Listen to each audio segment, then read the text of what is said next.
My name is Butch Howard. I'm a retired police officer and a Vietnam veteran. In 1968 I was drafted, and in 1969 I was sent to Vietnam as a military policeman. When I was discharged, I came home to a country that was very different from the one I had left. For the next 2 years I floundered, not seeming to fit in anywhere.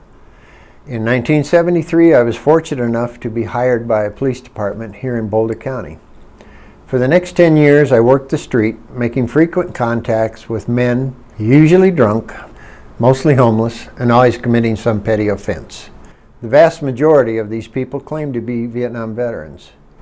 Being a veteran myself, I could not see how a person could allow himself to become such a drain on society. One night, while trying to sort out a disturbance at a homeless shelter, I met a man that explained to me the term PTSD. That night at the shelter set me on a journey of discovery that helped me to start to come to terms with my wartime experience. Now I have a real concern for the veterans returning from Iraq and Afghanistan.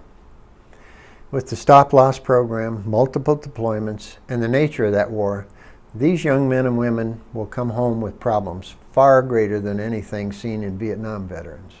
I, along with many others, are committed to making sure our returning vets get a fair shake after their years of service to our great country. One part of that is to help others understand the very real symptoms of PTSD and how to respectfully deal with those affected with this disorder. So the point in doing this video is to increase awareness for the police department, for the criminal justice center. Not that they have to solve this person's life and the crises that they find themselves in today. It's just an awareness that this is the reality that they live in, and here's how we could potentially help and approach them. The way I feel about the police initially is intimidated, and then just the fact that I'm intimidated and makes me feel weakness, and so I feel animosity and anger and then aggression. Today I see the police as an organization to protect and serve, and who are out for the public's best interest. When I returned from Vietnam in 1968, I had a different view of the police. I viewed the police as basically my enemy. As soon as I came back from Vietnam, within 6 months, I was in jail. When I was stopped by the police, I went to immediate anger, aggression, and it basically had nothing at all to do with the police. My responsibility as a veteran in society today is to help to point out to people that sending your kids off to war is going to change them. PTSD is a reaction to a significant life trauma event. Part of the trajectory of PTSD is numbing and avoidance, which typically means drug and alcohol abuse, relational problems. So this is where the criminal and the police are going to intervene with these people. They're going to be first responders. There's a lot of shame and denial around having PTSD. The military has a very machismo attitude when it comes to mental health. So there's a lot of denial and minimizing of what the war and how war impacts our minds, our spirits, our bodies. There are more deployments in Iraq and Afghanistan than what was served in Vietnam. Trauma is coursing through a Vietnam vet and an Iraq or Afghanistan vet are similar. The differences are in traumatic brain injuries. There's a significant amount of veterans coming home today that have what they're calling TBI, traumatic brain injury, which has a lot of the same symptoms as PTSD. And we didn't see that with Vietnam because the body armor that they're using in Afghanistan and Iraq is literally protecting all their internal major organs.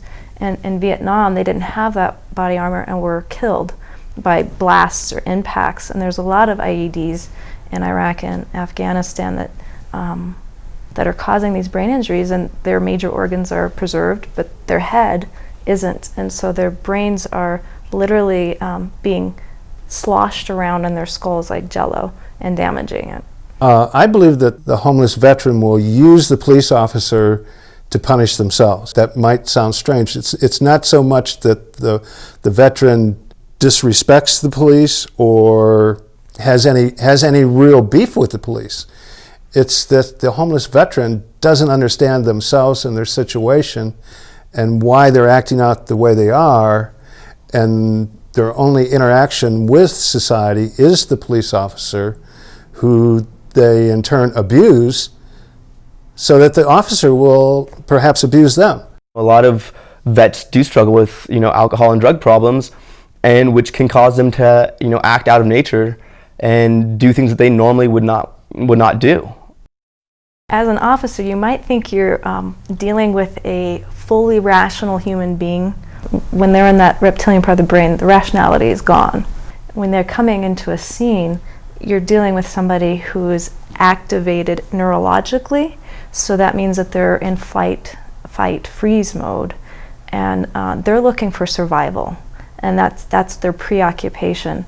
And that previous life experience that they had, that traumatic life experience that they had, they're reliving it in an aspect of the here and now with what's happening between the police officer and themselves.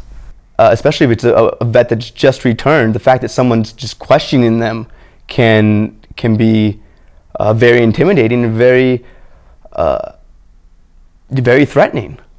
When a police officer shows up on a scene, they are an authority figure to somebody who's been in the military, because that's their training. They've had authority figures over them. So that's the initial perception of a cop showing up on the scene. So that the hyperarousal is going to start activating, the aggression is going to start activating, and the fear, flight, freeze response is going to start activating in them. Once the PTSD kicks in, there's no going back.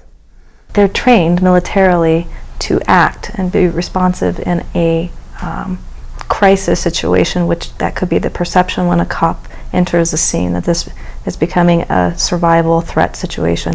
Take that moment to go, are you a veteran? Are you just back from Iraq or Afghanistan?